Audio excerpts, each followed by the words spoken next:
بالله السميع العليم من الشيطان الرجيم. بسم الله الرحمن الرحيم. السلام عليكم ورحمة الله وبركاته. الحمد لله رب العالمين، والصلاة والسلام على أشرف الأنبياء والمرسلين سيدنا ومولانا محمد وعلى آله وصحبه أجمعين. سبحانك لا علم لنا إلا ما علمتنا إنك أنت العليم الحكيم، ولا حول ولا قوة إلا بالله العلي العظيم. أما بعد. Apa khabar para penonton? Tanyalah Ustaz, biar tahu jangan keliru. Saya mengharapkan walau di mana jua anda semua berada, mudah-mudahan senantiasa dalam keadaan sihat walafiat, dirahmati dan disayangi oleh Allah Subhanahu wa taala. Amin. Allahumma amin. Alhamdulillah, syukur para penonton, ibu-ibu, ayah-ayah bakal penghuni syurga Allah Subhanahu wa taala. Kita kembali bersiaran pada pagi ini, pagi 7 Zulhijjah 1444 Hijri, bersamaan dengan Isnin 26 Jun 2023. Kita masih lagi berada di permulaan bulan Zulhijjah, antara bulan yang dimuliakan oleh Allah Subhanahu wa taala, dan syukur pada pagi ini kembali kita bersiaran untuk kita mendiskusikan, membicarakan satu topik yang cukup menarik, iaitu hadis dan amalan, ilmu, rezeki dan amalan. Dan sebagaimana biasa, panjang lebar kita akan bicarakan topik ataupun tajuk ini bersama dengan bintang ilmuwan yang telah pun bersama-sama dengan kita pada pagi ini di studio, iaitu Al-Fadil Ustaz Zur Ramli Muhammad Razali. Assalamualaikum Ustaz. Waalaikumsalam warahmatullahi wabarakatuh. Apa khabar Ustaz? Baik, Dai Anas, sihat ya? Ceria seperti selalu Ustaz. Alhamdulillah. Hari ini kita nak cerita tentang hadis dan amalan Ustaz, iaitu ilmu, rezeki dan amalan. Dan Ustaz, kita mengalu-alukan kepada para penonton yang mungkin ada sebarang soalan dan juga kemusykilan yang berkaitan topik kita pada pagi ini, anda boleh ajukan sebagaimana biasa menerusi talian bebas tol yang tertera di kaca TV anda, atau paling mudah tinggalkan soalan anda menerusi ruangan komen di Facebook Tanyalah Ustaz TV3. Dan jangan lupa untuk kongsikan, tekan butang share di live Facebook kita. Mudah-mudahan ramai lagi dapat sama-sama menonton dan mengambil manfaat untuk siaran kita pada pagi ini, insya-Allah. Dan semestinya kita mengharapkan agar majlis kita pada pagi ini Ustaz diberkati oleh Allah Subhanahu wa taala, insya-Allah. Dan sebagai mukadimah untuk hadis dan amalan, ilmu, rezeki dan amalan, apakah hadis yang kita nak jadikan panduan untuk pagi ini? Fathafadhal masykur. Baik, terima kasih. Seperti biasa, yang saya kasihi, yang saya hormati Dai Anas ya. Juga para penonton yang pagi-pagi lagi dah duduk di hadapan TV, juga di mungkin phone masing-masing. Tidak lain dan tidak bukan adalah untuk kita sama-sama mendapat redha Allah. Saya mulakan dengan Assalamualaikum warahmatullahi wabarakatuh.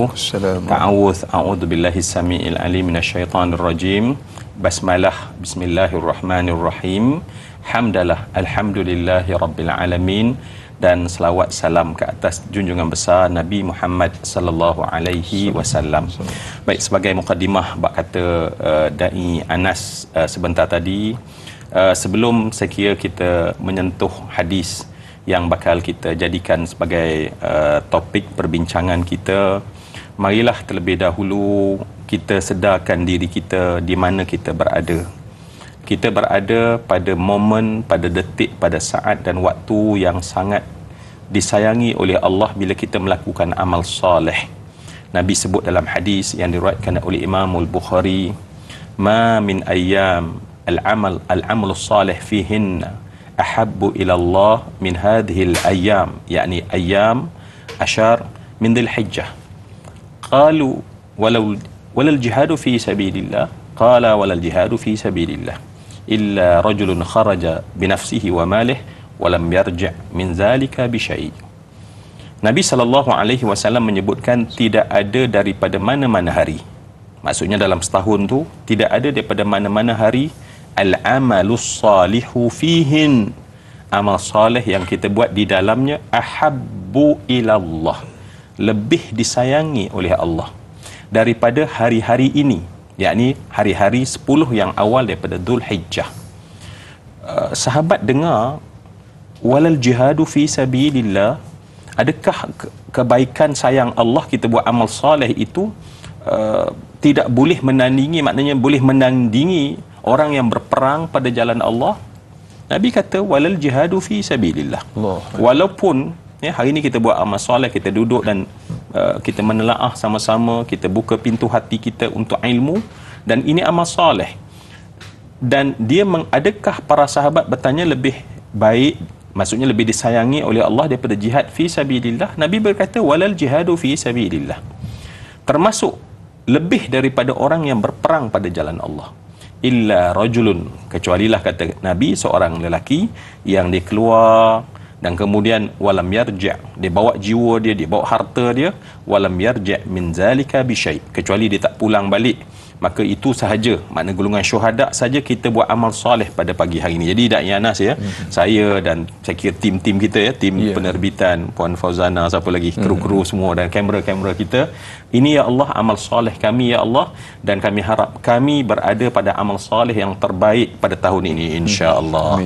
Tapi bukan hadis tu yang kita nak topikkan hari ini kan, Da'i Anas.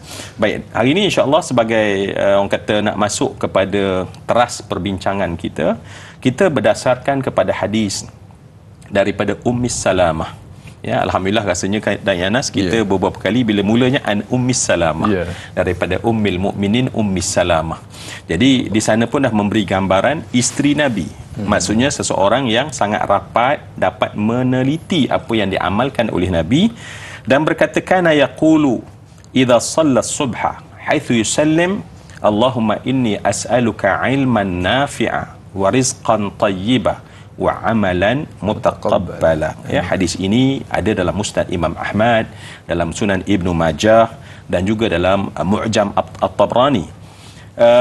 Hadis ini memberi maksud adalah ya, apabila Nabi itu apabila setelah daripada solat subuh, ya, ada dalam riwayat lain idza asbaha, maknanya Nabi membaca di waktu subuh, maksudnya lepas solat subuh. Ini di antara doa yang dibaca oleh Nabi, dan doanya adalah Allahumma, ya, Allahumma itu adalah permintaan seorang hamba kepada Allahnya, maksudnya ya Allah tunaikan buat kami, inni sesungguhnya aku as'aluka memohon kepada engkau, yang pertama ilmu yang bermanfaat, yang kedua adalah rizqan tayyibah, yang kedua adalah rezeki yang baik, dan yang ketiga adalah wa amalan mutaqabbala, dan amal yang diterima oleh Allah Subhanahu wa taala. Ya, dalam paparan disebutkan daripada hadis daripada Ibn Majah. Semoga insya-Allah daripada hadis ini yang kalaulah ya apabila disebut kana yaqulu idza shalla subha, maksudnya Nabi membacanya setiap hari ya, secara istimrar. Maksudnya Nabi membacakan, bahkan ada ulama menyatakan bahawa tiga benda inilah merupakan intipati kepada nilai yang manusia perlu dapat dalam hidup. Jadi insya-Allah kita jadikan ya Da'i Anas ini sebagai ilmu yang kita minta pada Allah hari ini kita bincangkan insya-Allah. Insya-Allah, tabarakallah, tu antara mukadimah berkenaan dengan hadis yang menjadi rujukan untuk siaran kita pada pagi ini. Allahumma inna nas'aluka ilman nafi'a wa rizqan thayyiba wa amalan mutaqabbala. Sama-sama kita amalkan selepas subuh Ustaz. Selepas subuh tu antara yang waktu yang terbaiklah dibaca. Kan? Sekarang jadi kita dah baca banyak kali dah Ustaz. Masya-Allah, tabarakallah. Dan para penonton, kita raikan terlebih dahulu soalan daripada sahabat Facebook kita. Yang pertama pada pagi ini kita ada Masrifah Nur Jama'in. Assalamualaikum warahmatullahi wabarakatuh. Waalaikumsalam warahmatullahi. Bagaimanakah yang dikatakan ilmu yang bermanfaat itu? Adakah ilmu membawa kita dekat kepada Allah Subhanahu wa taala dan akan mengingatkan kita kepada hari akhirat? Mohon pencerahan Ustaz. Terima kasih Ustaz. Baik, terima kasih kepada yang menghubungi kita dan menyatakan persoalan ini. Kerana kalau kita lihat benar-benar doa tadi, dia bukan sekadar menjadi satu soalan, tetapi sebuah persoalan. Artinya lebih besar daripada soalan-soalan kecil yang kita mula nak tahu dalam kehidupan. Dan saya harap insya-Allah dalam perjalanan perbincangan kita ini kita akan mula melihat, sebab kita di sana kita dapati bahawa ada 3 segmen ataupun 3 benda yang Nabi lakukan, dan bila Nabi lakukan dan kita ikut Nabi sallallahu alaihi wasallam, tentunya ianya adalah satu perkara yang baik.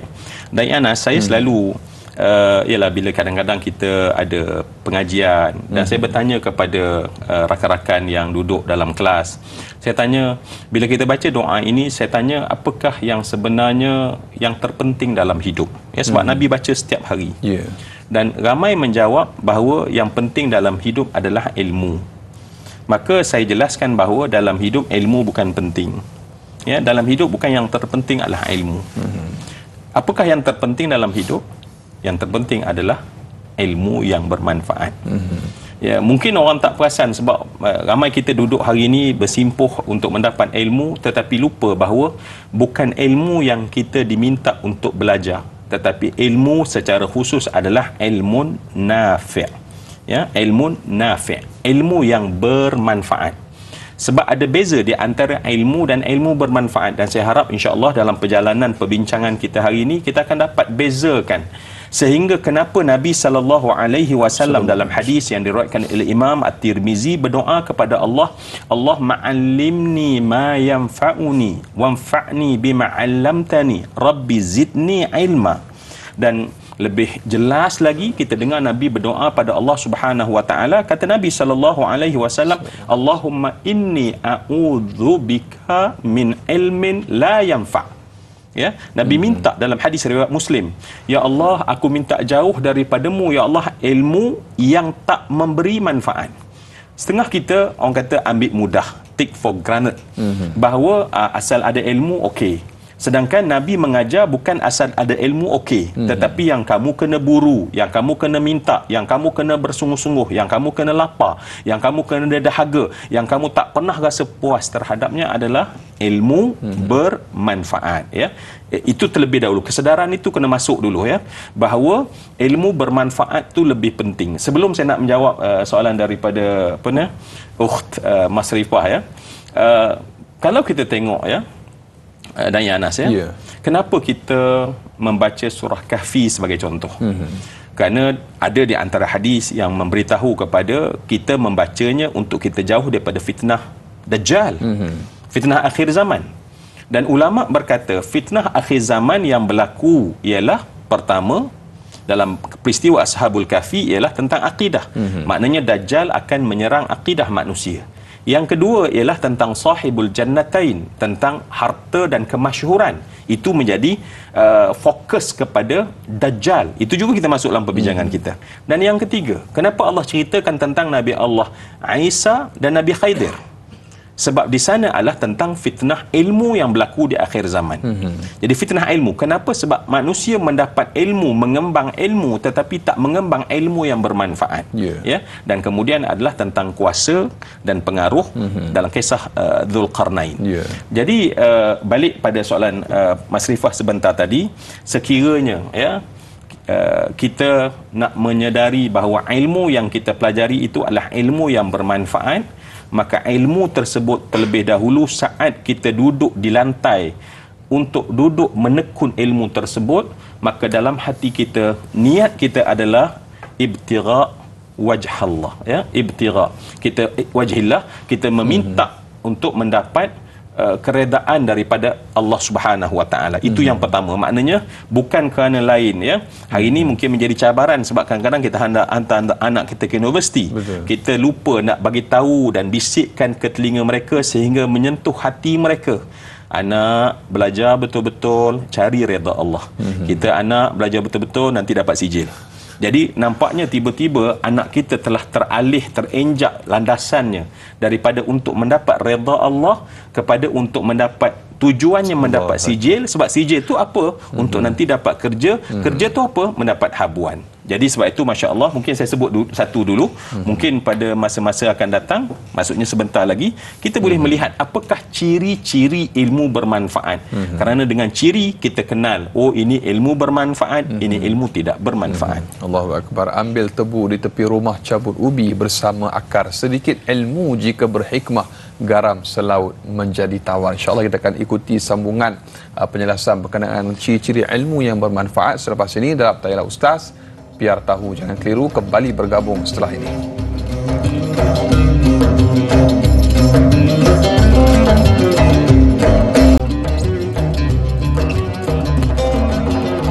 Alhamdulillah, kembali kembali dalam Tanya Ustaz, biar tahu jangan keliru. Para penonton, ibu-ibu, ayah-ayah bakal penghuni syurga Allah Subhanahu wa taala. Masih lagi kita bersama Fadil Ustaz Zul Ramli Muhammad Razali untuk kita meneruskan diskusi pengajian hadis dan amalan ilmu, rezeki dan amalan. Semoga Allah Taala menjadikan majlis kita ataupun perkongsian ilmu kita pada pagi ini sebagai majlis yang diberkati oleh Allah Subhanahu wa taala. Dan Fadil Ustaz, tadi kita ada soalan daripada sahabat Facebook kita untuk kita ikuti sambungan jawapannya Ustaz berkenaan dengan ciri ataupun tanda ilmu yang memberikan manfaat. Dan tadi Ustaz ada sentuh juga berkaitan kisah Nabi Allah Khidir alaihissalam dan juga peristiwa-peristiwa yang berlaku. Apa kaitan dengan ilmu dan sebagainya Ustaz? Sedikit pencerahan. Baik, sekali lagi ya, sebab ulama berkata bahawa kenapa kita disuruh banyak membaca, kita di akhir zaman membaca tentang suratul Kahfi, kerana di sana untuk kita menjauhkan kita daripada fitnah Dajjal. Dan tadi kita sebutkan daripada jajaran manakah yang akan Dajjal itu datang kepada kita. Dan sangat mengejutkan apabila rupanya syaitan akan datang kepada manusia, Dajjal akan datang kepada manusia merosakkan melalui ilmu.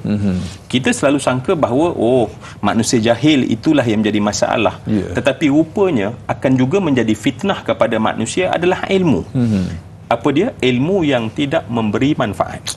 Baik, jadi sebab tu mungkin kalau kita nak kembangkan lagi, apa sebenarnya yang berlaku dalam kisah Nabi Allah Musa dan Nabi Khidir yang sebut abdun, seorang hamba Allah Subhanahu wa taala yang Allah berikan kepadanya ilmu. Kita dapati bahawa Nabi Musa ni gelaran dia adalah kalimullah, orang yang bertutur kata dengan Allah. Jadi logiknya, Da'i Anas, logiknya kalimullah ni maknanya tanya direct lah dengan Allah. Kan? Tetapi orang yang gelaran dia adalah kalimullah, yang bertutur kata dengan Allah, Allah perintah pada dia pergi belajar kepada seorang hamba Allah. Maknanya patutnya tanya Allah langsung. Tetapi Allah bagi tahu bahawa ilmu itu, sebab asbabun nuzulnya adalah dia mengajar macam inilah ya, dan orang tanya pada dia, siapa yang paling pandai sekarang di atas alam ini? Dan Nabi Musa tentulah bercakap atas amanah supaya orang jangan rujuk kepada tempat lain. Maka Nabi merujuk, Nabi Musa berkata bahawa dialah yang paling pandai sekarang ini di atas alam ini, dia diberi ilmu oleh Allah.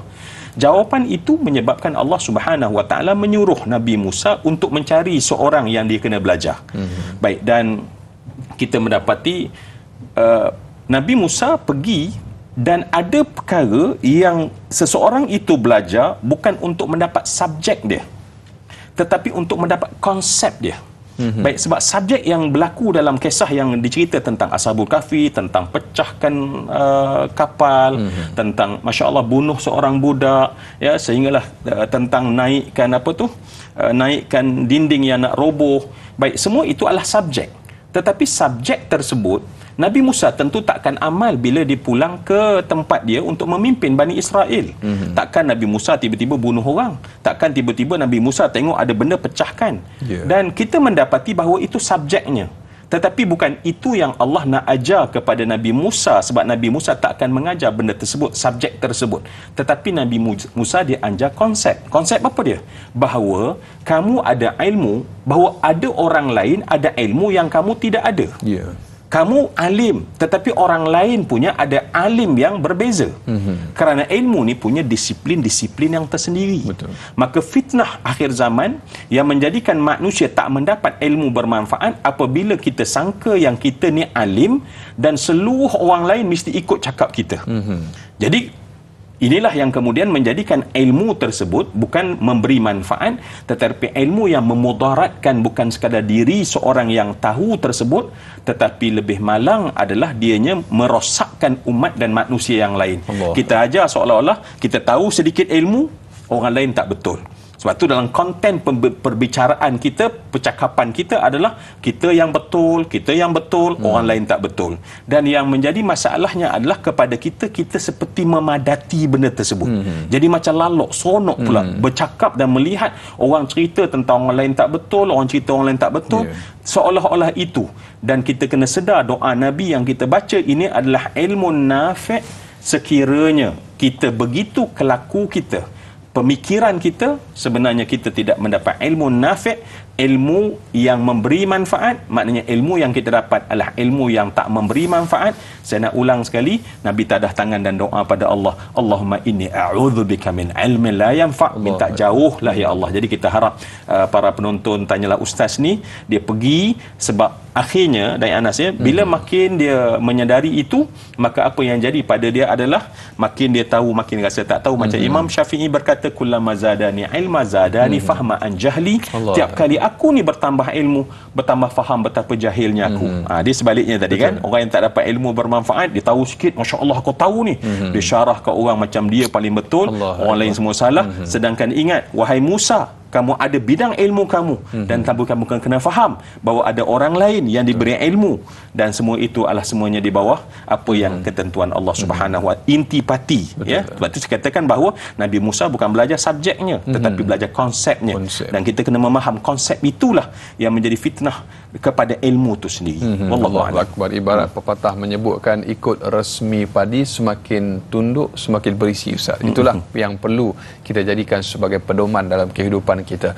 Baik, bila sebut tentang ilmu yang memberikan manfaat, kita doalah semoga Allah Ta'ala memberikan kepada kita ilmu yang membawa kebaikan dan dimanfaatkan dalam kehidupan kita, insya-Allah. Baik, kita ada Abdul Karim Sufyan untuk soalan yang berikutnya, Ustaz, di Facebook.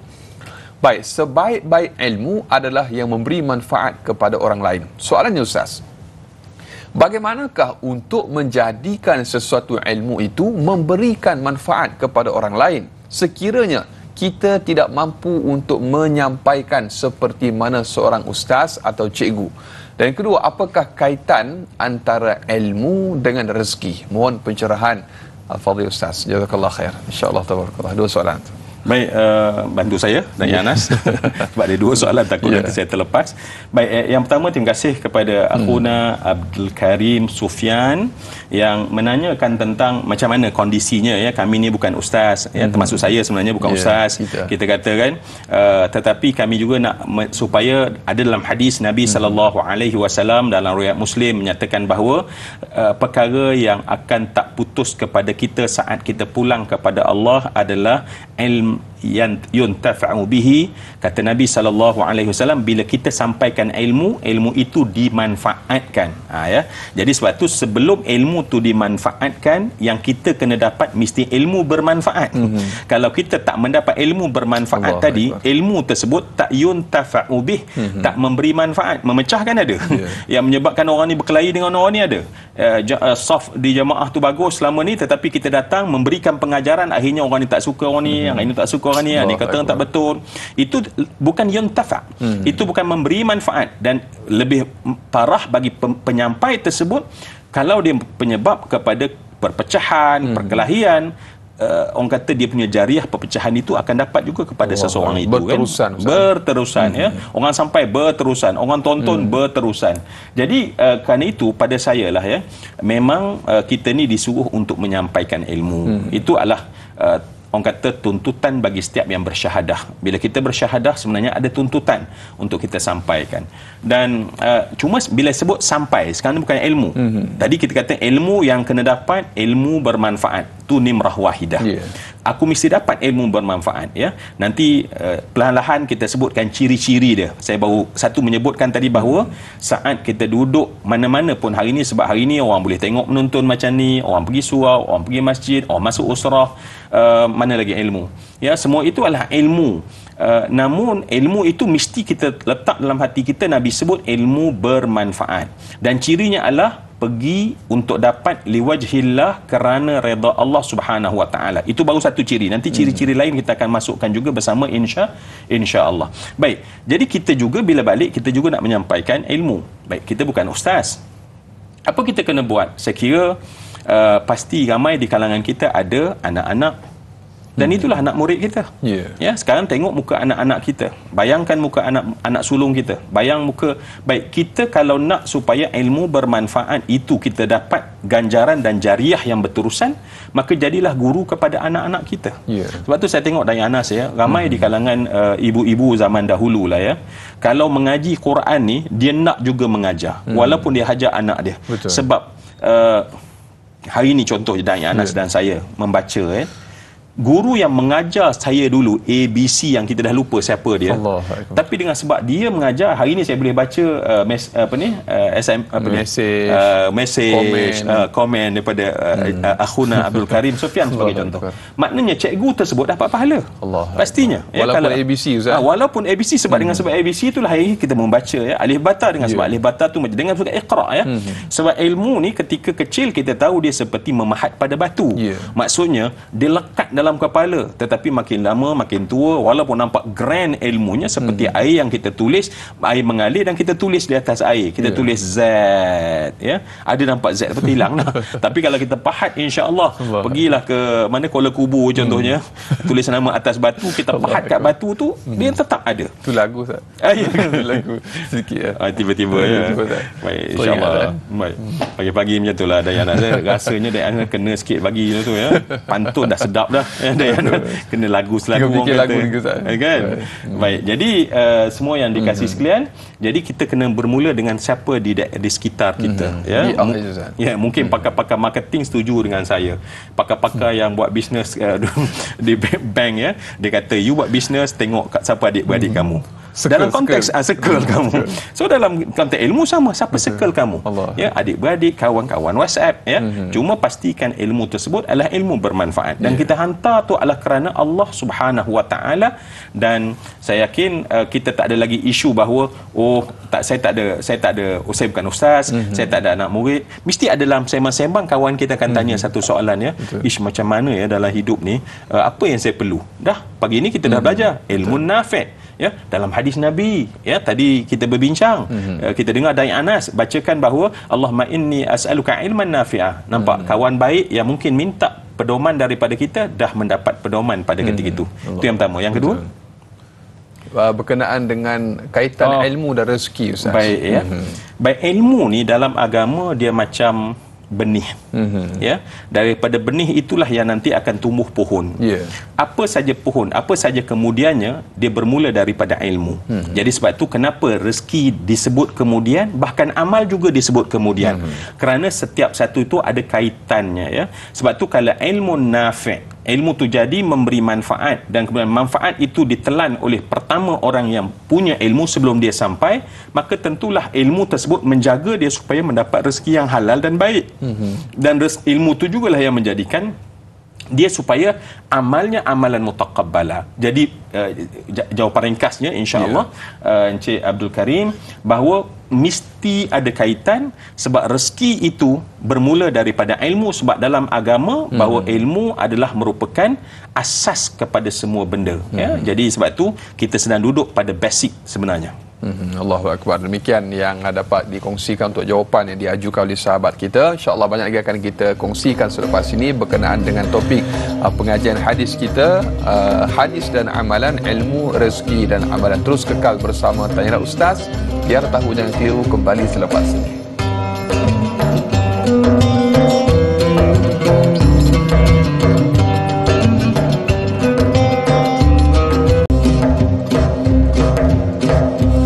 Alhamdulillah, kembali dalam Tanyalah Ustaz, biar tahu jangan keliru. Masih lagi kita membicarakan topik hadis dan amalan, ilmu, rezeki dan amalan. Apakah kaitannya telah pun dibicarakan, dan kita nak ikuti sambungannya masih lagi bersama dengan Al-Fadhil Ustaz Zul Ramli Muhammad Razali. Dan Ustaz, tadi Ustaz dah sebut beberapa isu berkaitan dengan ilmu Ustaz, persoalan yang diajukan oleh sahabat kita, dan cuma mungkin sedikit penambahanlah daripada Fadhil Ustaz, implikasi ataupun kesan buruk jika ilmu yang tidak bermanfaat itu kita dapat Ustaz. Sedikit kesannya Ustaz. Baik, sebab manfaat, satu manfaat maksudnya sesuatu benda yang akan menyebabkan ilmu bermanfaat. Paling jelas dia pergi kepada amal, amal soleh. Ilmu tak bermanfaat, dia akan pergi kepada debat. Nampak banyak ilmu tetapi kecenderungan bukan pada amal, bukan sentuh hatinya untuk amal, tetapi sentuh hatinya, dia tak sampai hati sebenarnya, dia sampai kepada nafsunya, dan nafsunya memberontak untuk akhirnya berdebat. Sebab kita mendabik dada bahawa kita rasa kita yang betul. Dan yang lebih berbahaya, saya suka kalau ada satu disebut kecelaruan dalam minda, disebut bias kognitif. Maksudnya pada minda yang disebut, sehingga dibuat satu teori disebut sebagai the Dunning-Kruger effect. Dunning-Kruger effect ni, sebab orang buat kajian bahawa ada orang yang overestimate dia punya knowledge, overestimate. Dia tahu sikit, ya, dia tahu sikit. Masa kan kita tahu kadang-kadang kita baca kitab pun kadang-kadang salah baris contohnya, ya. Tetapi dia punya rasa bahawa dia overestimate, dia macam ulama besar. Baik, apabila dia berada pada the Dunning-Kruger effect, dia akan bercakap pada orang awam yang tak ada ilmu. Dan orang awam dia bukan tahu apa yang sebenarnya ilmu, tetapi sepetah mana, setajam mana hujah tu diberi. Ya? Dan ketika itu cuba bayang orang yang tak ada ilmu, bahkan dalam Islam kita tahu bahawa fasalu ahlaz zikr, kamu kena tanya kepada orang yang ahlinya. Dan kita bukan ahlinya. Dan cuma kita ada platform. Hari ini mungkin kita ada kerusi satu, dan benar kita letak kamera kita satu, dan kemudian lighting kita bagus, ya. Buat mic belakang hijau tu apa? Backdrop. Apa tu namanya kan? Green screen. Boleh masuk dah. Dah lepas PKP. Punya terma ni, Ustaz. Allah Akbar. Dan kemudian kita pun tampil di sana dengan overestimate ilmu kita, dan pada ketika itu kita mengupas kelihatan tuntas oleh siapa? Oleh budak-budak tadika. Dan sebab ramai knowledge manusia pada hari ini, masya-Allah, saya sendiri sedar tentang betapa lemah kecilnya ilmu kita. Dan ketika kita mendengar seorang yang kita rasa begitu petah bercakap, berhujah dan berani, sebab the Dunning-Kruger effect ni dia cerita tentang betapa confident level yang tinggi disebabkan oleh overestimate dia tersebut. Dan kajian dia buat untuk seorang yang tahun 1 yang baru masuk universiti, tetapi dia bagi satu topik dengan profesor yang paling alim dalam satu bidang, diletakkan di atas satu pentas, duduk di hadapannya orang tak pandai. Maka pada ketika itu, ketika budak tahun 1 ni membentangkan hujah dia, orang bagi tepukan gemuruh betul dia. Dan profesor tahulah, profesor Assalamualaikum sambil betul spek, sambil batuk-batuk sikit kan. Orang cakap apa punya profesor, ilmu tak ada. Cuba bayang. Cuba bayang. Apa yang dicakap tadi tidak betul, tetapi orang jahil, orang awam, maksudnya orang awam tak tahu nak beza betul ke tak betul, dan akhirnya berpeganglah dengan orang awam, ya, dengan apa yang sebenarnya sama ada tidak betul atau paling tidak tepat, ya, atau tidak tepat dengan suasana. Sebab banyak persoalan, sebab ilmu tu bukan saja ilmu, tetapi hikmah yang kita minta, ya. Jadi kita mendapati bahawa kita boleh terdedah kalau kita tidak duduk pada asas ilmu nafi', ya. Dan benda ni dia jadi ketagih, macam kita katakan tadi, dia jadi ketagih. Best bila dengar bahawa kita tengok menonton tu orang cerita, yang orang ambil letak orang ni, kemudian kita pun duk cerita orang ni tak betul. Kita tak dengar hujah secara ilmiah. Sebab bila ilmiah, contohlah, ya, Da'i Anas katalah kita belajar tadika, belajar sekolah rendah contohnya, ya, cikgu ajar 2 tolak 1, satu ramai-ramai jawab. Oi, confident, seronok balik cerita kat orang. 2 tolak 1, ambil 2 tolak 1, ya. Tetapi datang orang tanya 1 tolak 2 berapa? Cikgu ketika itu akan kata 1 tolak 2. Budak tadika, cikgu jawab tak boleh. Sebab 2 tolak 1. Tapi 1 macam nak tolak 2? Tetapi bila kita masuk sekolah menengah, kita masuk universiti, ya, pada ketika itu 1 tolak 2 dia dah ada jawapan juga rupanya. Tetapi budak tadika ada pegang 2 tolak 1, 1 tolak 2 tak boleh ni, ketika dia dengar 1 tolak 2 tiba ada jawapan negatif 1 contoh tadi, maka pada ketika kita tengok dia mula, dan mungkin dia mula mengumpulkan pengaruh di tadika dia, menyatakan profesor tu tak betul, protes dan tak betul, dan segala macam, dan kemudian tanpa adab. Itu yang kita lihat, ya. Sebab ilmu nafi' ni dia akan pergi kepada adab, dia akan pergi kepada adab seseorang, ya. Kalaupun benar-benar seorang itu alim dalam sesuatu bidang, ya, kita akan pergi kepada, katalah Da'i Anas tengok saya salah, ya, bukan tak ada phone number saya, ya, Zul kata enta ni salah kat sini ni, ya, oh ya ke, dan saya yakin kalau kita ada hujah kita akan berbincang, ya. Jadi dia sebenarnya dia bermula daripada ilmu tidak bermanfaat, kerana itulah wujudnya perpecahan. Sebab tu saya kira kalau di semua negeri di Malaysia, ya, mereka buat satu peraturan, terutama dalam bab khilaf, ya, apabila setiap itu ada hujah, maka kita tidak akan menyesatkan hujah orang tu. Sebab itu jadi satu pedoman adabul ikhtilaf yang dipegang di Selangor, yang dipegang di wilayah Persekutuan, di Pahang, di Negeri Sembilan dan banyak negeri yang lain. Jadi sebab itu saya kira kita berpegang, insya-Allah semoga kita dapat ilmu bermanfaat. Perlu ada garis panduan supaya tidak berlaku lagi kecelaruan yang akhirnya mengakibatkan mangsanya ialah masyarakat yang nak belajar ilmu, Ustaz. Baik, kita ada sahabat pemanggil di talian pada pagi yang pertama. Hello, Assalamualaikum. Waalaikumsalam warahmatullahi wabarakatuh. Dai Anas dan juga Ustaz Zuramli Mak Razali. Saya Umar bin Abdul Wajid dari Felda Cini Timur 3 Pekan Pahang. Assalamualaikum Ustaz dan Dai. Waalaikumsalam warahmatullahi. Jadi soalan saya begini Ustaz ya. Mengenai rezeki ya. Tadi kita dah banyak berjauh mengenai ilmu. Saya nak kepada rezeki pula. Ustaz, apabila kita mendapat rezeki, kita nakkan cari rezeki yang halal lagi baik ataupun halalan tayyibah. Ini yang amat penting dalam kehidupan dan juga keturunan kita, supaya rezeki yang masuk dalam mulut isteri dan anak-anak itu yang halal lagi baik, halalan tayyibah ni. Ustaz, apakah garis panduan ataupun perkara kaedah terbaik kalau kita nak rezeki itu menjadi halal lagi baik, dan semuanya rezeki yang kita suap ke anak isteri kita itu menjadi darah daging yang terbaik untuk keturunan kita, nasab keturunan kita, supaya tidak bercampur dengan apa yang dikatakan yang subahah dan sebagainya. Ini haram lagi lah, yang subahah pun dah tak digalakkan, jadi yang haram lagi teruk. Jadi apakah kaedah terbaik yang boleh Ustaz beri pencerahan kepada semua penonton pada pagi ini untuk kita mendapat rezeki. Dari tadi dah suruh ilmu ni, kita masuk ke rezeki pula, rezeki yang terbaik Ustaz. Itu soalan saya Ustaz dan Dai. Terima kasih banyak Ustaz dan Dai. Assalamualaikum. Waalaikumsalam warahmatullahi wabarakatuh. Alhamdulillah, terima kasih Tuan Haji Umar Abdul Majid untuk soalan berkenaan dengan rezeki sedikit Ustaz. Masya-Allah.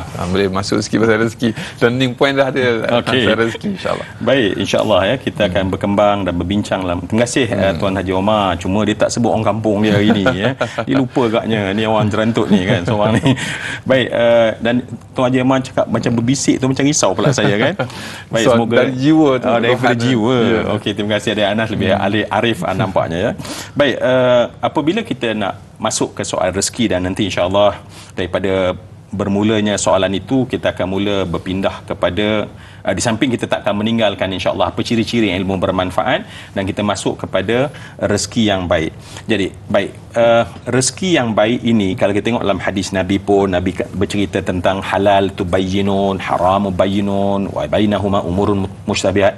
Antara keduanya adalah syubhah yang disebutkan tadi. Dan kalau kita perasan, Nabi menyebutkan bahawa sesuatu perkara yang menjadikan manusia itu menjauhi perkara-perkara syubhah sebelum perkara haram, dia adalah seseorang itu, kata Nabi, mempunyai sifat dalam diri, adalah sifat dia adalah berhati-hati. Ya, jadi bagaimana kita nak mendapat sifat berhati-hati? Ya, famanit tuqa, ya, barang siapa yang sifatnya adalah berhati-hati tentang perkara syubhat, maka dia akan terbebas atau terlepas daripada perkara-perkara yang haram. Jadi kerana itu, pada saya sebagai jawapan awal kepada soalan daripada Tuan Haji Omar ya, kita dapati bahawa sifat berhati-hati terhadap rezeki itu, maka itulah yang menyebabkan kita akan bakal mendapat rezeki yang halal dan baik. Baik, bagaimana kita kata sifat berhati-hati tersebut nak lahir? Sebab kita nak berhati-hati, tetapi bagaimana dia lahir? Maka lahirnya sifat berhati-hati itu daripada ilmu. Ya, ilmu yang baik akan menunjukkan betapa perlunya kita menjaga, macam Tuan Haji Omar sebutkan tadi, betapa kita nak suapkan makanan. Nabi sebut dalam hadis, kullu lahmin nabata min haramin fannaru aula bih. Setiap rezeki yang haram yang kita suapkan ke mulut anak isteri kita dan tumbuh pada diri kita juga, lahirlah daging-daging, maka yang aula untuk daging itu, kata Nabi, adalah neraka Jahannam. Allah. Jadi kita mendapati bahawa di mana datang kesedaran itu? Daripada ilmu nafi'. Ya, seorang guru yang warak, ya, ilmu yang warak disampaikan, menyebabkan sifat warak ada dalam hati kita. Sebab warak ini setengah orang, dan yang Anas ya, orang kata warak sungguh dia tu. Kenapa? Sebab tunduk loy je kan. Ui, warak lah dia tu. Dah, itu bukan warak. Ada orang yang nampak tunduk tapi tak warak. Sebab warak adalah sejauh mana kental kuatnya dia menjaga soal-soal haram dan syubhah. Baik, para ulama al-amilin, ya, kenapa Allah puji mereka? Apa pujian Allah yang berbeza di antara ulama ul-amilin dengan kita? Allah Subhanahu wa taala menyebutkan innama yakhshallahu min ibadihil ulama. Hanya senya, ya, Allah gunakan innama, hanya senya yang takut pada Allah daripada hamba Allah Subhanahu wa taala ini adalah golongan ulama. Jadi ulama yang amilin, ya, ulama yang amilin, ulama yang tak terikat dengan apa pun, tetapi hanya semata-mata kerana Allah, yang mengajarkan kewarakan sebagai contoh dalam konteks rezeki, maka disampai kepada anak muridnya, maka anak muridnya daripada ilmu tersebut datang dalam hatinya untuk tuqa, untuk berhati-hati. Jadi sebab itu semua ilmu tadi dia mesti bermula dari amal rezeki tadi, dia mesti bermula daripada kesedaran yang kita datang daripada ilmu yang bermanfaat. Kalau ilmu tak bermanfaat, saya pernah bincang ni dari Anas, ya. Saya bagi talk, ada bagi talk kat sebelah untuk usahawan, dan saya terdengar tanpa sebut sesiapa, dia sebut kata, kita ni kalau masak-masak nasi ni kan, dari Anas, orang sebelah bau, tuntutannya kita kena bagi. Maka dia kata kalau kita dapat projek, yang paling bau projek kita adalah pegawai yang bagi projek, maka kena bagi kat dia. Masya Allah. Ilmu tu bermanfaat ke tak? Tak bermanfaat. Cuba bayang kalau dapat dan kita buat amal tu, maka jadilah kita seorang pemberi rasuah. Jadi ilmu itu menjadikan hilangnya tuqa, ya. Jadi sebab tu pada saya, kita nak, tetapi mesti kita ada daya sumber, dan daya sumber terbaik daripada ilmu nafi', dia akan bentuk insya-Allah mendapat rezeki yang halal. Allahu Akbar. Itu salah faham, tenggelam dalam kefahaman sendiri, itu bahaya Ustaz. Bau Ustaz, insya-Allah. Tabarakallah. Baik. Jadi mudah-mudahan terjawab soalan sahabat kita yang bertanya. Bila Ustaz sebut begitu, dia itu seperti ayam jantan lah Ustaz. Ayam jantan ni bila baru tumbuh taji, dia merata dia nak pergi serbu kan sana sini, dia nak test power dia. Tetapi tak ada apa pun. Jadi demikian yang disebutkan oleh satu orang ulama tu, dia menyebutkan berkenaan dengan orang yang memiliki setitik ilmu tetapi seperti memiliki seluruh ilmu dalam kehidupan. Jadi perlu kita berhati-hati dalam apa yang kita lakukan dalam hidup kita. Dan berikutnya Ustaz, kita ada soalan yang berikutnya daripada sahabat Facebook kita, Jura Azlin Sufyan. Baik, mengapakah perintah memakan makanan yang baik, yakni rezeki yang halal, didahulukan berbanding dengan mengerjakan amalan yang soleh? Mohon pencerahan daripada Fadil Ustaz. Baik, Masya Allah, ya. Terima kasih kepada Jura Azlin, ya, Jura Azlin.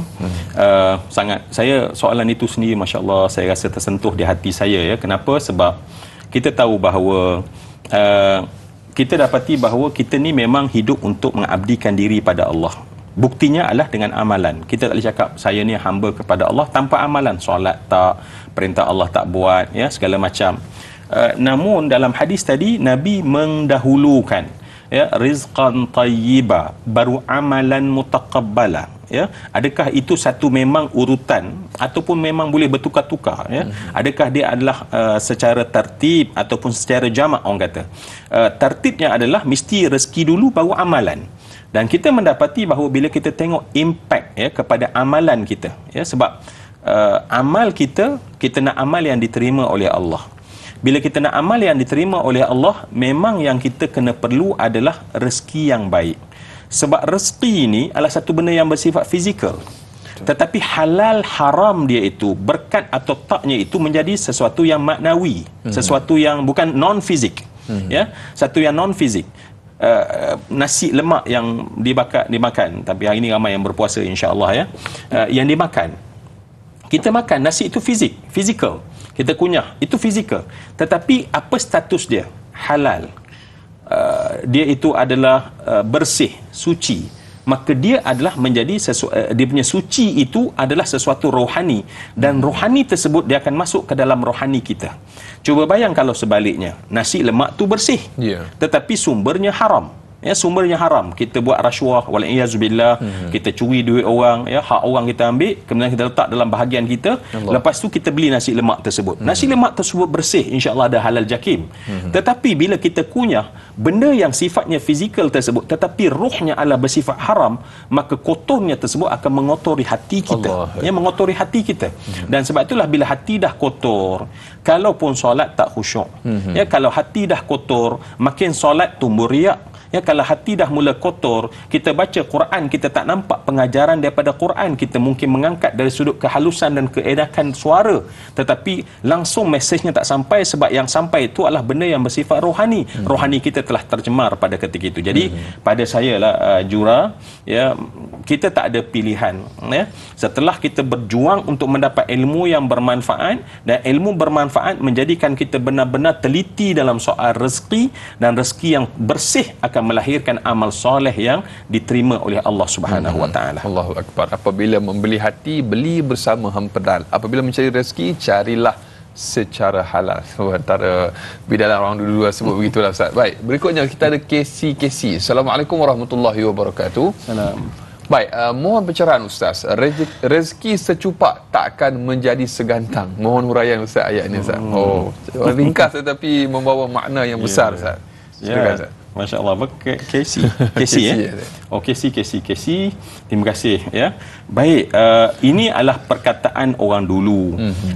Nak menyuruh kita itu jangan hanya duduk diam. Sebab orang dulu dia berhadapan dengan masalah anak-anak muda.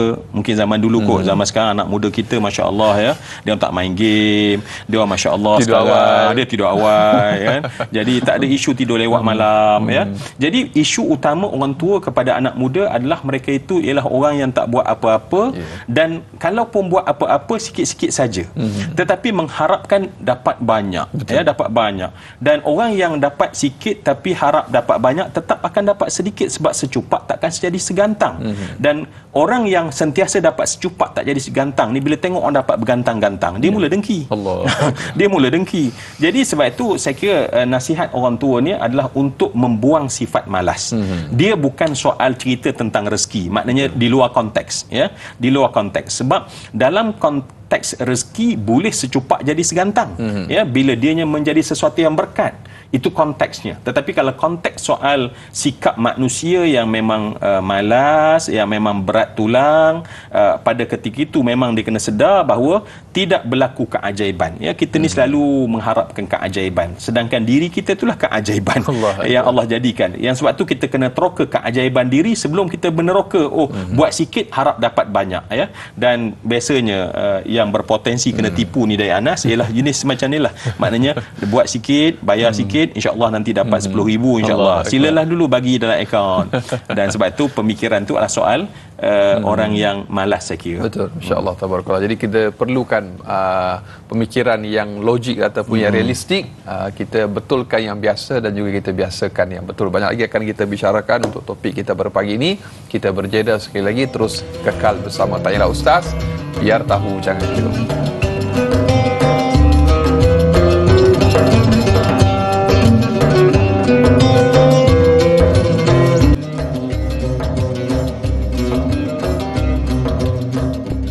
Pertubuhan Akademi Al-Bayan kini sedang giat dijalankan dan diusahakan, seperti mana tuan-tuan, puan-puan dapat lihat di belakang saya. Marilah sama-sama kita menyokong dan memberi infak ke tabung pembangunan Akademi Al-Bayan, khususnya dalam 10 hari yang terawal dalam bulan Zulhijjah. Berdasarkan hadis Nabi sallallahu alaihi wasallam, tidak ada amalan yang paling Allah sayang, yang paling Allah cinta, melainkan amalan yang dilakukan pada 10 Zulhijjah. Ayo kita berinfak ke tabung pembangunan Akademi Al-Bayan. Satu agama, pelbagai bangsa.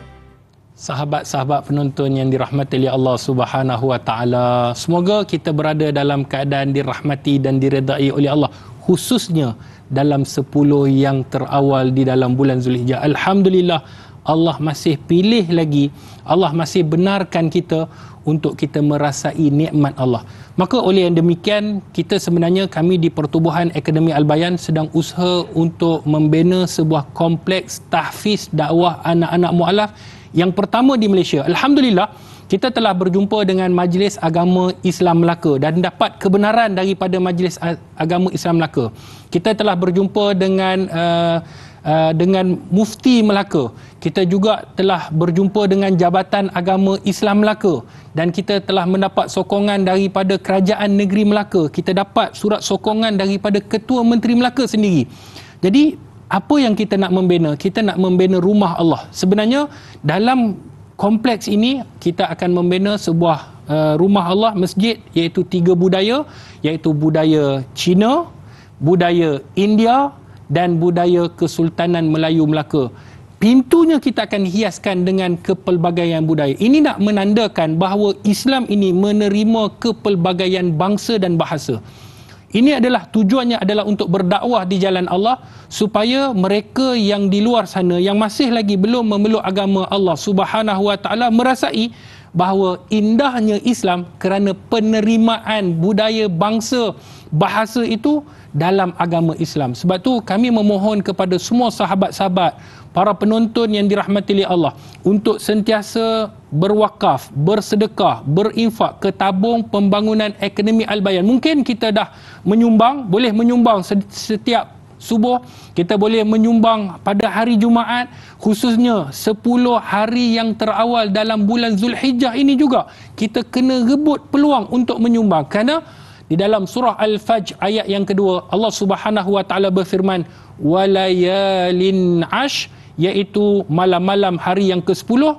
Allah bersumpah, kata para alim ulama, apabila Allah bersumpah pada 10 hari yang terawal dalam bulan Zulhijjah, maka ganjaran yang akan dilipat gandakan bagi mereka yang bersedekah, bagi mereka yang berzikir, bagi mereka yang berpuasa, akan dilipat gandakan.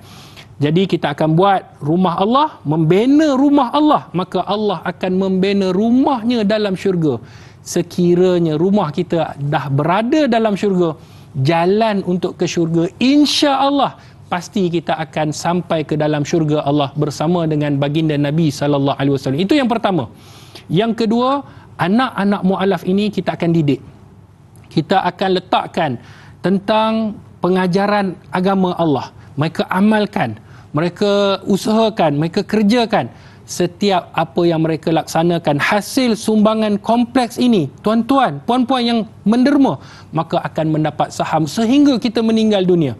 Yang ketiga, bayangkan da'i mu'alaf keluar berdakwah di jalan Allah, mereka usaha untuk mengislamkan orang atas izin Allah. Bayangkan ada orang yang masuk ke dalam agama Allah, maka kita juga mendapat saham mengislamkan orang, hasil sumbangan kita ke tabung kompleks pembangunan Akademi Al-Bayan ini. Kami juga di pertubuhan ini menyediakan pelbagai platform. Sebenarnya usaha-usaha untuk mengumpulkan dana itu sedang giat dijalankan. Antaranya kita ada sediakan e-book. Boleh pergi ke laman web untuk menyumbang, sama ada menyumbang secara terus ataupun ke dalam laman web, dan di sana ada e-book. Dia ada sana ada penulisan-penulisan yang boleh kita download secara percuma dan membaca sambil menyumbang. Dan di sana juga ada tajuk-tajuk yang menarik, khususnya ibadah korban yang kita akan laksanakan tak lama dah. Jadi boleh menyumbang terus ke tabung pembangunan Akademi Al-Bayan. Dan yang kedua, kita ada sambal teriak. Ini antara inisiatif yang kita buat, dan yang hebatnya, yang sedapnya, sambal ini bukan sahaja kalau kita lihat dia boleh makan dengan nasi panas-panas contohnya, ataupun makan dengan bubur. Dia senang digunakan dan mudah mesra pengguna. Kenapa? Kerana ada zip lock ni.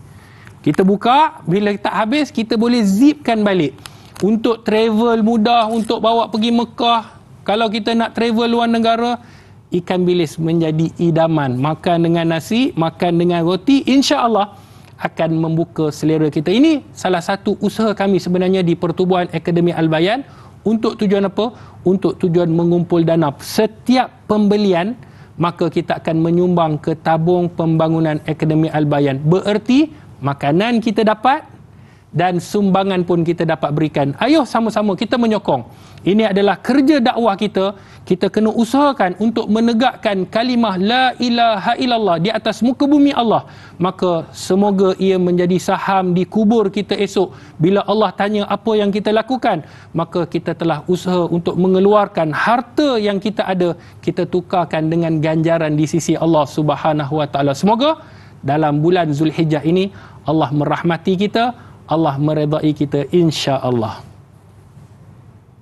Akademi Al-Bayan membawa impian besar untuk melahirkan golongan pendakwah yang berupaya menyebarkan syiar Islam dengan menggunakan bahasa yang difahami oleh bangsa mereka sendiri, sekaligus menjadikan mereka ini sebagai aset terpenting umat Islam. Ayo, sama-sama kita santuni mu'alaf agar mereka mengenal Islam. Alhamdulillah para penonton, demikian antara paparan yang dapat kita saksikan tadi, bagaimana Dr. Hadi menceritakan kepada kita betapa pentingnya kita dalam memberikan ataupun berkongsi rezeki. Mudah-mudahan ianya dapat dimanfaatkan utamanya untuk Akademi Al-Bayan dan juga mereka-mereka yang disebutkan sebagai muallaf. Semoga mereka juga dapat dipimpin menuju ke syurganya Allah Subhanahu wa taala insya-Allah. Dan Fadil Ustaz, kita nak berjeda seketika. Dia akan tamat di TV3, kita akan sambung lanjutan 30 minit siaran tambahan di TV9. Terus kekal bersama Tanyalah Ustaz, biar tahu jangan keliru.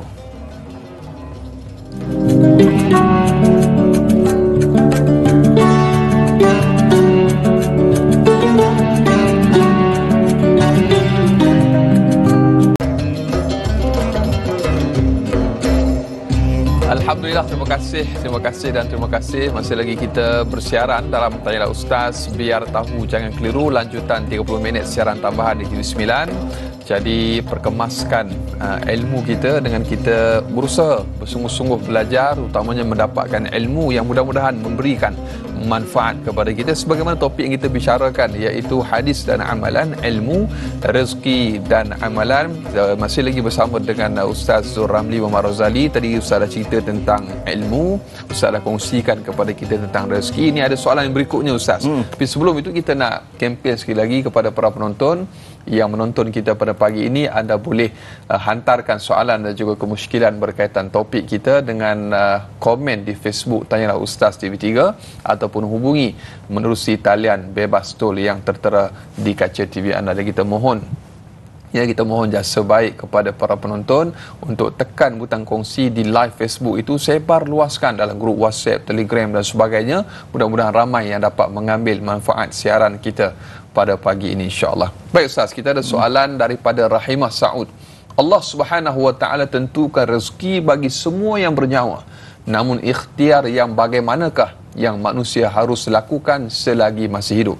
Dan yang kedua, adakah berdosa bagi orang awam yang ilmunya sedikit Ustaz? Masya-Allah, tabarakallah. Biar tahu jangan keliru Ustaz. Baik, terima kasih Ukhti Rahimah Saud yang bertanyakan tentang rezeki apa dia? Okey, rezeki telah ditetapkan dan kemudian kita diperintah untuk kita berikhtiar. Kadarnya bagaimana? Baik, kadarnya macam mana ya? Betul. Kerana itulah kita dapati bahawa nabi-nabi kan sebab menuntut ilmu ni adalah salah satu daripada kewajipan sebenarnya ya. Jangan kita kata sunat atau harus. Mencari rezeki yang halal itu adalah fardu.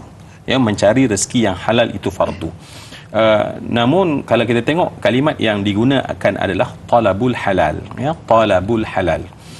Talabul halal dia sebenarnya adalah satu perkataan dalam bahasa Arab yang kalau diterjemahkan kita kata claim, tuntut. Sebab talab ni makna tuntut. Kita guna bahasa cari. Bila kita yakin bahawa rezeki kita itu telah ditentukan oleh Allah Subhanahu wa taala, apa yang kita kena buat adalah menuntut dia. Kita tuntut apa yang telah memang ada peruntukan untuk kita. Baik, dan benda ini adalah sesuatu yang sangat positif apabila kita memahami cara yang betul. Tetapi kalau kita memahami cara sebaliknya, dia akan jadi negatif yang bersangatan ya. Tak payahlah buat apa-apa, rezeki kan dah tertulis. Kan maktub ya, kita katakan. Saya lihat cerita Lawrence of Arabia. Dia cerita tentang kekaguman dia tentang orang-orang Badui. Dia katakan orang Badui, dia kata bila sesuatu katalah binatang gembalaan dia tu hilang, maka orang tu tuan dia akan kata maktub. Maktub, tapi dia tulis tu sebab dia English kan. Maktub, dia katakan. Maktub ni maknanya dah tertulis. Tetapi dia kata ya, walaupun kepercayaan dia adalah apabila barang tu hilang, maka kita kata dah tertulis yang tu hilang bukan rezeki kita. Tetapi dia kata itu tidak menjadi penghalang untuk orang Badui ini menjaga supaya tak hilang, mengembang supaya jadi berkembang. Jadi pemahaman bahawa rezeki kita telah ditetapkan itu boleh difahami secara positif atau negatif. Tetapi of course Islam akan suruh kita memahami cara positif. Dan apabila Allah kata talabul halali faridatun ataupun wajibatun dalam dalam pelbagai lafaz dalam sirah, dalam sebab 123 kali dalam Al-Quran Allah ceritakan kalimah rezeki itu dalam pelbagai sirah. Jadi nak bagi tahu bahawa apabila kita ni berikhtiar untuk mendapat yang halal, hukumnya adalah pahala yang sangat besar. Kalau kita tengok dalam kelebihan orang menuntut ilmu ni, masya-Allah banyak sangat dibagi tahu oleh Nabi SAW. Bahkan Nabi sendiri, Nabi sendiri memberitahu kepada para sahabat, man amsawaniyan fi talabil halal bata maghfuran lahu wa asbaha wallahu anhu radin. Barang siapa pulang nanti petang dari Anas, penatlah ya Allah, tidur malam berdengkur tu tambah. Tapi wanian, tidur sampai penat sangat pulang waktu petang. Dan kata Nabi, orang itu tidur dalam keadaan maghfur, diampun oleh Allah. Wa asbaha, dan dibangun pagi, wallahu anhu radin, Allah redha pada dia, dengan syarat dia mencari rezeki yang halal. Jadi dalam Islam kita yakin dalam hati kita rezeki adalah ketetapan Allah, dan kita akan berusaha untuk mencarinya, dan setiap usaha cari bersungguh peluh titik itu kita akan dibalas oleh Allah. Betul. Dan apabila dia tak jadi rezeki, kita tak sakit dalam hati sebab bukan rezeki kita. Jadi ini menjadikan bahawa kalau dapat syukur, betul, kalau tak dapat sabar. Allahu Akbar. Kalau kita tidak mampu, kalau kita tidak dapat apa yang kita suka, sukalah apa yang kita dapat. Itu pepatah Anak gitulah. Sentiasa baik. Sedap. Bila duduk dengan Ustaz Azram leader lain sikit. Baik. Berikutnya kita ada sahabat pemanggil yang berikutnya menanti di talian. Halo, Assalamualaikum. Waalaikumsalam warahmatullahi wabarakatuh. Da'i Ana dan Ustaz Zul. Saya Ismail daripada Sungai Buloh. Okey, soalan saya begini tanya Ustaz. Adakah ilmu yang menjadi amalan di dalam kehidupan kita seharian merupakan salah satu rezeki anugerah Allah SWT kepada sesiapa yang kendakinya?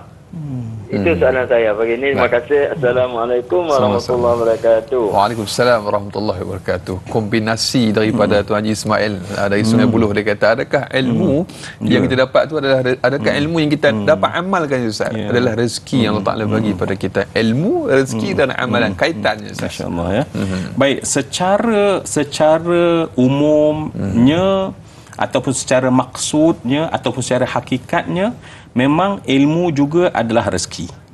Ilmu juga adalah rezeki. Kerana rezeki bermaksud setiap kurnia yang diberi oleh Allah. So, kita mendapat sesuatu kurnia, sihat itu rezeki. Kita dapat seronok itu rezeki sebab dikurnia.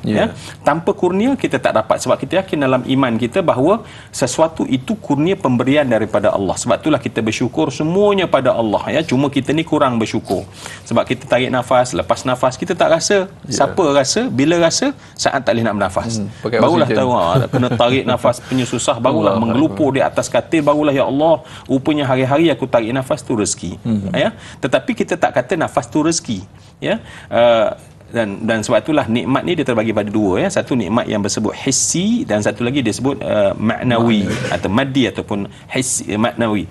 Baik, jadi kalau itu, cuma kenapa tiba-tiba dalam konteks kebiasaan kita akan pecahkan ilmu tu satu, rezeki berbentuk mata benda, harta yang nampak itu adalah satu lagi dikatakan rezeki.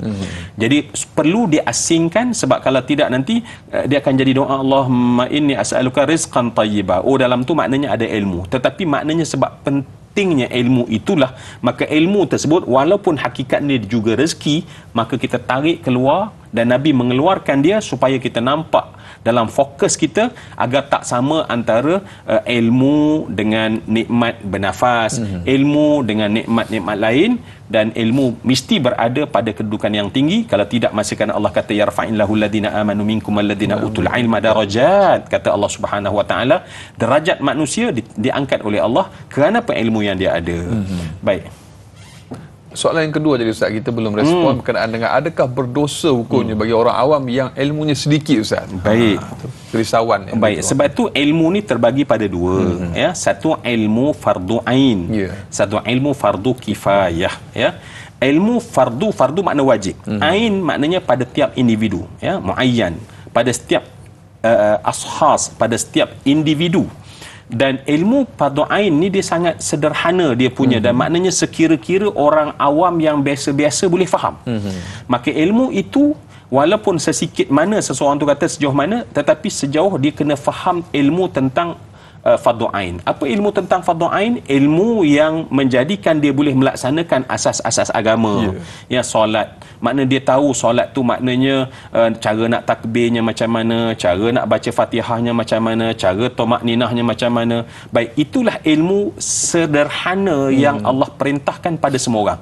Yang ni mesti ada. Ya, mesti ada. Kalau tak ada, berdosa sepanjang hayat sebab tak nak belajar, ya. Tapi kalau belajar tak boleh faham, belajar tak boleh faham, maka akan ada satu part dimaafkan. Tetapi saya yakin kebanyakan orang hari ini, masya-Allah, dengan makanan yang sihat walafiat pada hari ini, payah nak kata dia tak boleh nak faham sesuatu tentang ilmu fardu ain, ya. Dan ilmu fardu ain dipecah tentang ilmu akidah, ilmu syariah dan ilmu akhlak, ilmu akhlak, ya. Jadi ilmu-ilmu ini yang disebut ilmu tasawuf, ya. Ilmu ini sebenarnya ilmu supaya manusia itu lepas daripada fardu ain. Adapun selain daripada ilmu tu, semuanya dah nama kifayah. Ya, kita nak tambah lagi, kita nak dapat darjat yang lebih lagi, maka itu kalau tak tahu, maka tak jadi berdosa. Contohlah, ada orang, ya Allah, kalau macam tu kita hari ini belajar ilmu tentang doa, Allahumma inni as'aluka ilman nafi'an wa rizqan tayyiban wa amalan mutaqabbala, saya tak tahu pun rupanya, tak berdosa. Ya, tak berdosa, cuma rugilah. Betul. Sebab kita tak dapat pengajaran.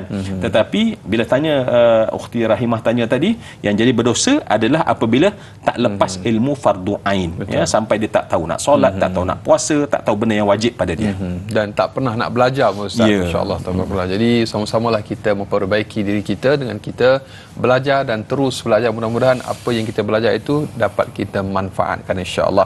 Baik, banyak lagi akan kita bicarakan. Kita berjeda sekali lagi, terus kekal bersama Tayalah Ustaz, biar tahu jangan keliru.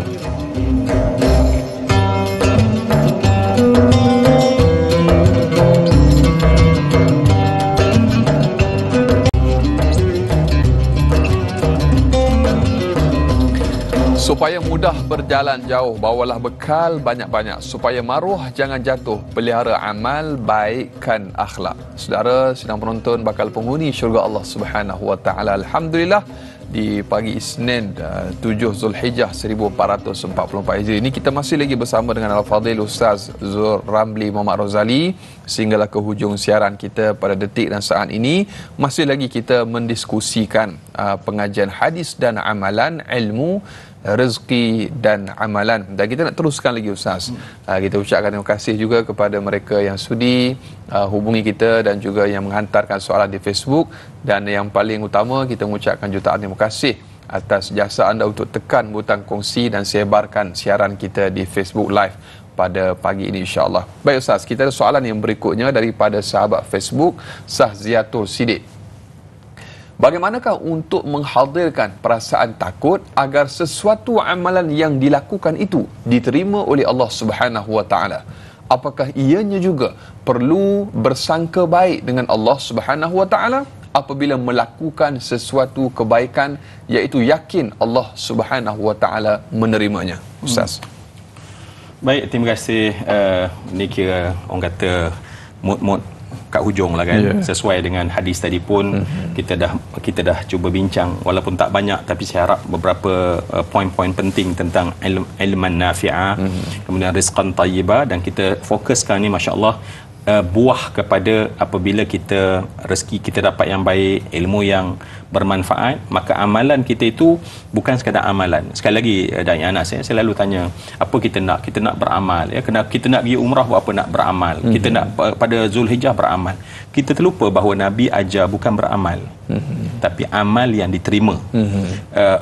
Orientasi orang beramal dengan orientasi ataupun fokus orang beramal dan fokus orang yang amal diterima berbeza. Betul. Orang yang beramal untuk amal, dia buat amal, dia tak peduli Allah terima ke tak. Tetapi bila amalan mutaqabbala, ya, itu fokus kita, maka kita mula akan jadi lebih teliti. Jadi kalau itu soalan daripada Sahziatul Sidik, ya, Sahziatul Sidik. Jadi menyatakan bahawa bagaimana nak hudurul qalb, ya, hudurul qalb, ya, supaya adanya sebenarnya orang baik, amalan yang sempurna, kata ulama, betul, dalam melakukan amal mesti dalam hatinya berjalan seiring atau sejajar dua benda, ya. Apa itu? Khauf dan raja, ya, khauf dan raja. Dan inilah sebenarnya bracket yang menjaga amal kita supaya jadi amal mutaqabbalah. Ya, kalau kita ada khauf, dan sebab itulah akhir sekali jawapannya dari Anas, dia akan balik kepada orang itu tahu barulah dia akan jadi ada perasaan khauf dan roja. Ya. Dari Anas, kita takkan takut kalau rupanya kat sebelah tu ada harimau. Kita tak takut sebab kita tak tahu. Tapi orang yang tahu, orang bayar 10,000 selalu sini, dia tak datang, contoh kan. Jadi beza tahu dan tak tahu. Kenapa ada perasaan takut, ada perasaan harap pada seseorang? Balik pada soal tahu. Tahu itu daripada ilmu nafi'. Jadi penting sangat pada amal mutaqabbalah adalah ilmu nafi'ah, ilmu yang bermanfaat tersebut, ya. Dan kerana itulah Syazatul Siddiq dan juga rakan-rakan yang lain, sebab bila kita dah mula pada amalan, dia boleh jadi bertukar menjadi mutaqabbalah. Sebab dalam Islam sentiasa mesti ada dua. Ya, orang kata pergi haji, ujungnya mabrur. Ya, kita buat kita semayang khusyuk. Ya, kita apa saja amal kalau kita tengok dia mesti ada dua. Sebab yang kedua itulah maksud daripada amal itu. Tetapi orang kata duka citanya kita ni hanya sekadar amal. Ya, bila kita sekadar amal, maka kita terlepas pandang. Sebab amal tu mesti terbina daripada dua benda. Yang pertama, amal itu tepat menurut syariat. Yang kedua, ikhlas semata-mata kerana Allah. Jadi ada dua benda ini menjadi batas, maka lahirlah khauf dan roja. Kalau tak dari Anas kan, sebab amalan ini, ya, seperti juga ilmu, dia boleh jadi rosak. Ya, ada orang rosak dengan ilmu sebab dia tak pandai sangat tapi dia rasa dia pandai. Atau memang dia pandai tapi memang kemudian ilmu dia pandai tu dia merosakkan orang lain kalau tak bermanfaat. Amal ini kalau kita tak betul dan ikhlas juga boleh merosakkan kita dan merosakkan orang lain. Ya, sebab amal boleh jadi asbab kita kelihatan popular. Banyak amal dia tu. Kan? Jadi Daya Anas tak nampak saya banyak amal. Macam mana saya nak bagi tahu dia saya banyak amal kan? Jadi kita akan reka, maka keluarlah di sana riak, ya, yang akan merosakkan amal mutaqabbalah. Ya. Tapi kalau fokusnya hanya amal, selesai. Ya. Dan kemudian adanya kita nak menunjuk ke orang. Tu kan yang kadang-kadang maaf cakap ya, kadang-kadang kita dah buat benda yang paling besar, haji. Kita paling besar, umrah. Boleh apa tu? OOTD Masya Allah masa umrah, OOTD masa haji. So maknanya apa benda itu? Adakah memang begitu yang Allah kata thu'than ghubarah, hamba yang datang kusuk masai pada Allah? Tetapi sekarang kita dah mula banyak sikit dalam beg kita sebab baju-baju nak kena banyak, sebab nak OOTD di padang pasir, OOTD depan Kaabah, OOTD depan pintu Masjid Nabawi. Jadi kenapa? Sebab fokus kita amal. Yang penting aku pergi umrah. Tapi kalau amalan mutaqabbalah, maka soal itu ikhlas. Jadi sebab tu ini nasihat untuk saya sendiri, Masya Allah, sebab kita akan mudah tertipu oleh syaitan, ya. Sebab fokus kita amal, tu masalah dia. Aku dah buat amal, aku dah buat umrah, aku dah buat solat, tetapi bukan amalan mutaqabbalah. Mungkin kalau kita tengok balik, sebab saya suka melihat fitnah daripada akhir zaman adalah daripada surah, kita belajar daripada surah Kahfi itu kita faham tentang fitnah akhir zaman. Ayat terakhir yang Allah turun sebagai kesimpulan untuk selamat daripada semua fitnah tadi, akhirnya satu benda saja. Ya, pada ayat terakhir Allah Subhanahu wa taala menyebutkan tentang qul hal, Allah Subhanahu wa taala kata qul innama ana basyarum mithlukum yuha ilayya annama ilahukum ilahun wahid faman kana yarju liqa'a rabbih falyamal amalan salihan wala yusyrik bi'ibadati rabbih ahada. Kita tengok apa kata Imam Qurtubi ketika dia mula membentangkan kepada kita. Dan dia kata apa dia? Asbabun nuzul ayat ini adalah sahabat yang datang bertanya pada Nabi, "Ya Rasulullah, aku melakukan amal kerana Allah Subhanahu wa taala, mengharap redha Allah, pengharapan terhadap Allah Subhanahu wa taala. Tetapi tiba-tiba orang tahu." Dan rasa macam best pula. Kan? Jadi macam mana ya Rasulullah? Macam mana ya Rasulullah? Ya? Macam kita ni memanglah baca Quran, kita puasa contohnya. Betul. Ni puasa kan. Sebab tu jadi bahan bincang pula, puasa ke tak puasa. Kalau puasa kita diam saja kan. Tak perlu orang semua tahu yang kita ni puasa. Ya. Kita buat amal sebab kita amal tu hanya untuk Allah Subhanahu wa taala. Jadi dia kata aku ni beramal tapi tiba-tiba orang tahu rasa macam sedap pula. Macam mana ya Rasulullah? Rasulullah tak jawab. Sebab tu Allah kata, qul, katakanlah wahai Muhammad, innama ana basyarun mithlukum. Dalam konteks ayat ini, engkau wahai Muhammad manusia juga. Soalan ni kau tak boleh jawab. Betul. Sebab ibadah itu bukan untuk manusia sesama manusia, tapi ibadah itu hanya untuk Allah Subhanahu wa taala. Dan Allah kata dalam ayat itu akhirnya Allah kata faman kana yarju liqa'a rabbih. Barang siapa yang memang betul-betul mengharap bertemu dengan Tuhannya dalam keadaan mendapat redha Allah Subhanahu wa taala, maka falyamal amalan salihah, maka naklah dia amal soleh, lam yusyrik bi ibadati rabbih ahada, tak ada riak langsung. Lam yusyrik di situ bukan syirik orang kafir.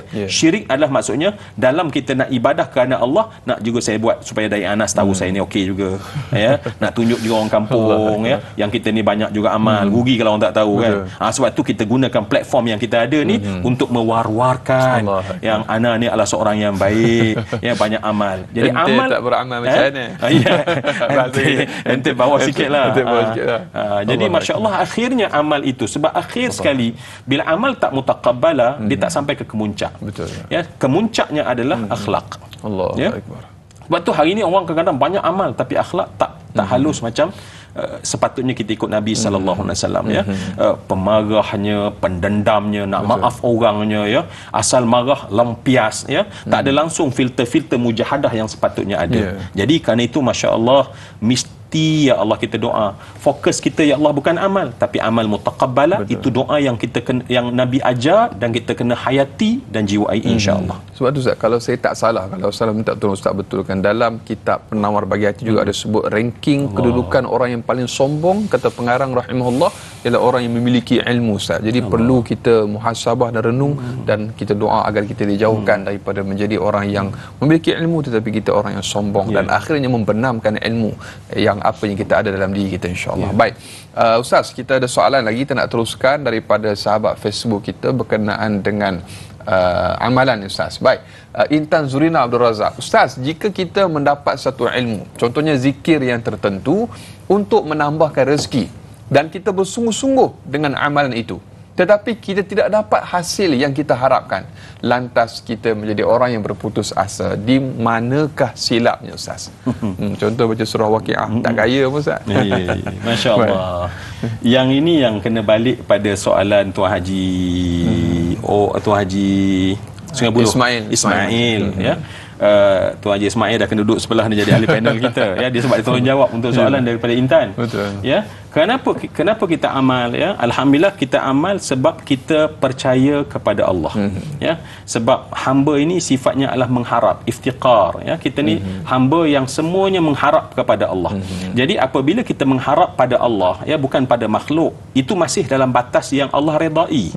Baik, cara saya mengharap, okey, rupanya dan itu dalam hadis, ya. Contohnya surah Waqiah itu kalau kita baca dalam kitab Ibnu Kathir, kita akan mendapati bahawa bagaimana para sahabat menjadikan keyakinan mereka bahawa surah itu kalau kita hafaz dan baca dan jaga, dia akan menjadikan seseorang itu takkan putus rezekinya. Baik. Cuma dalam konteks Intan tanya pada kita untuk kita bincang adalah amal, tengok ya Allah, bisnes makin merudum ada kan, bisnes makin merudum ada. Baik, contoh, ya. Sebab kita pun kita sendiri dan orang lain juga, ya, kita selalu tersalah menganalisa. Betul. Ya, kita salah menganalisa. Kita baca surah Waqiah, kita bisnes, kita berbisnes, kita merundung, maka kita pun buang surah Waqiah. Baik, sebenarnya kita punya bisnes itu dia ada ilmu, dia ada cara yang sebenar-benarnya kita kena terjun untuk mahir sampai dia tu terangkat, kan? Dan akhirnya kita rasa bahawa dan orang kita ni paling mudah bila dah tak menjadi sangat tu, ni buatan orang lah ni. Dia bukan masalah buatan orang, buatan kita sendiri, buatan AI. Ya, ada yang baru, ya. Tak ada. Jadi buatan orang kata kan, ini buatan orang lah ni, orang hantar macam-macam. Sedangkan mungkin konteks, ya, kita tak nafikan, tetapi sebelum kita nak buat analisa itu, kita kena buat keputusan pada analisa itu. Kita kena buat analisa sebenarnya. Kadang-kadang makanan tak sedap mana, betul, kan? Viral Anas viral lebih. Orang datang makan sekali, Allahu Akbar, rasa bertaubat lillah ta'ala, tak datang dah kan. Lepas tu kita kata orang buat. Betul. Memang tak ada siapa masukkan apa dalam makanan tu, kita yang masukkan. Orang buat komen. review orang sebagai contoh, kan. Kadang-kadang orang jaga hati kita, review tu cuma review tak cantik, kan. Jadi baik, kita tersalah. Baik, soalannya adalah kita putus asa.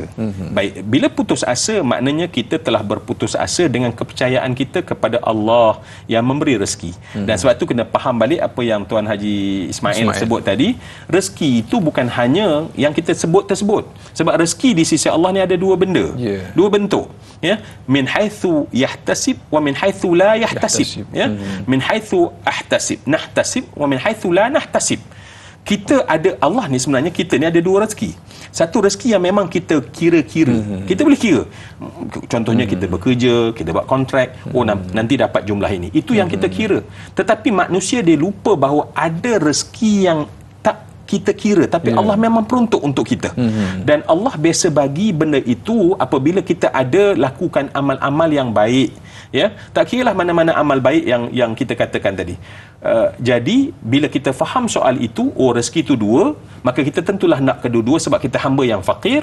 Cuma kena faham rezeki. Ada orang kata saya tak tambah pun bisnes saya lingkup. Tetapi akal kita rosak ke? Tak rosak. Tak, kita masih waras, kita masih belajar. Maknanya itu rezeki. Itu rezeki. Kita ada kekuatan tak jatuh merudum, down. Dia kata, awak down ke? Dia tak down. Kau tak down tu ialah orang yang ada rezeki. Sampai ada orang, betul, saya baru ni dapat soalan, dia kata, saya dah buat, dia kata, sampai bisnes lepas PPP out, dia kata. Tapi saya tengok dia masih berdiri pada hari tu. Itulah rezeki dengan berkat dia baca mungkin amalan-amalan tertentu tadi. Baik, sebab tu kena buka erti rezeki tersebut. Maka bila kita buka erti rezeki tersebut, kita faham rupanya banyak yang Allah beri. Saya masih ingat masa saya buat satu program Abang Zul di Tepin, di mana di Malakoff, saya tak ingat dia. Dan dia sebut betul-betul, dia kata rezeki ni bukan apa yang kita kira, tetapi apa yang sebenarnya di sisi Allah yang banyak yang kita tak terkira. Allahu Akbar, insya-Allah, tabarakallah. Mudah-mudahan terjawab soalan sahabat kita yang bertanya, dan sedar tak sedar kita telah pun sampai ke penghujung siaran kita, dan panjang lebar kita telah pun bicarakan berkenaan dengan ilmu rezeki dan amalan dalam pengajian hadis dan amalan kita. Seminit Ustaz terakhir untuk kita tuntaskan perbincangan kita pada pagi ini, Ustaz. Baik, masya-Allah rakan yang saya kasih sekalian, bila Nabi buat dan amalan tersebut disebut berulang, mesti ada rahsia yang sangat besar. Dan kita kalau kita kata nak ikut Nabi, amat rugi kalau sekiranya kita tak dapat nak faham, dan rugi juga pastinya kalau kita tidak dapat mengamalnya. Marilah kita amal bersama dengan faham, dan tidak boleh faham melainkan dengan ilmu nafi' yang datangnya daripada Allah untuk setiap daripada kita. InsyaAllah lahirlah rezeki yang baik, dan amal kita bukan sekadar amal tetapi amalan mutaqabbalah. Allahu Akbar. Dan sedikit doa di pagi awal Zulhijjah ni, Ustaz, mudah-mudahan Allah Taala berkati kita insya-Allah. A'udzubillahi minasyaitonirrajim. Bismillahirrahmanirrahim. Alhamdulillahirabbil alamin. Hamdal hamidin hamdan yuafi ni'amahu kafi mazidah. Ya Allah ya Rabbana lakal hamdu kama yanbaghi li jalali wajhikal karim azim sultani. Wahai Allah, lihatlah pada setiap yang menadah tangan dan berdoa pada saat ini ya Allah, agar setiap daripada kami diberikan ya Allah rezeki ilmu yang bermanfaat, rezeki yang baik, dan dijadikan kami kesedaran untuk melakukan amal yang diterima ya Allah. Ya Hannan, ya Mannan, ya Dzal Jalali wal Ikram. Jadikanlah ya Allah kami sentiasa i'tarafna, mengakui akan dosa-dosa yang kami lakukan ya Allah, kesilapan yang kami lakukan ya Allah, kerana sesungguhnya seandainya kami lalai untuk mengaku atas kesilapan kami akan mengulang kesilapan dan dosa itu berulang-ulang kali ya Allah. Wahai Allah, bukakanlah pandangan mata hati sampai kami nampak kelemahan Allah kelemahan, kebaikan Allah kebaikan. Arinal haqqa haqqan warzuqna ittiba'ah, wa arinal batila batilan warzuqna ijtinabah. Wahai Allah, pada saat waktu yang sangat mustajab kami berdoa, dan waktu yang Engkau sangat suka mendengar doa-doa para hamba ini ya Allah, rawatlah setiap yang sakit, yang berada dalam kesakitan pada saat ini ya Allah. Ada di kalangan kami yang sedang tertimpa dengan masalah yang berat ya Allah. Angkatlah ya Allah kesakitan itu dan selesaikan masalah itu ya Allah. Ada di kalangan kami yang kian jauh dengan orang-orang yang kami sayang, rapatkanlah hati kami dengan ikatan sebenar ya Allah. Wahai Tuhan kami, tuliskanlah nama kami dalam daftar ahli syurga, jauhkan kami daripada neraka, angkat darjat ibu dan ayah kami. Rabbana atina fid dunya hasanah wa fil akhirati hasanah wa qina adzabannar walhamdulillahi rabbil alamin. Amin amin rabbal alamin. Alhamdulillah, sekali lagi terima kasih kepada Fadil Ustaz Zul Ramli atas perkongsian pada pagi ini. Mudah-mudahan kita dapat sama-sama amalkan, dan esok sebagaimana biasa kita akan kembali bersiaran jam dan juga waktu yang sama semestinya dalam Tanya Ustaz, biar tahu jangan keliru. Sehingga berjumpa lagi, kita tangguh dengan kafaratul majlis dan suratul Asr. Assalamualaikum warahmatullahi wabarakatuh. Subhanakallahumma wa bihamdika astaghfiruka wa atubu ilaik. Ila allazina amanu wa amilus solihati wa tawassaw bil haqq wa tawassaw bis sabr. Terima kasih banyak Ustaz. Alhamdulillah.